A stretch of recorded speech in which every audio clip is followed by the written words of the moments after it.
Nakausap ko si Carl TC about sa M2 Lancelot skin. Ang sabi ni Carl TC, Munton, baka naman, paki-prove naman to. Yung Iori na improve nyo yun sa akin, ganun pa rin. Naka-legging si Lance oh. lumalambing kasi si Carl na baka pwede daw maribamp ang skin niya sa Lancelot kasi nga may katandaan na din kasi to. Bata pa kasi si Carl neto nung pinili niya to. Wala pa siyang bigote.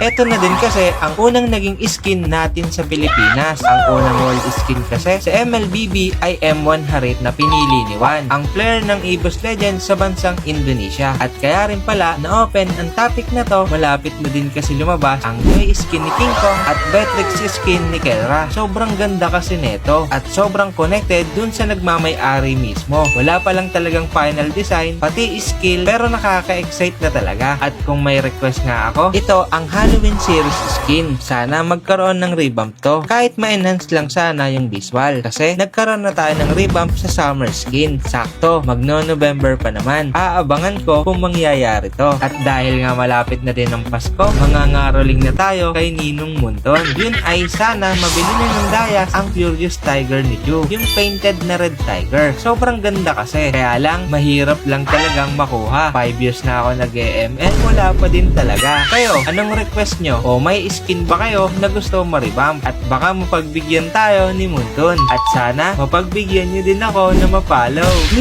Sana may natutunan kayo. Sana makatulong.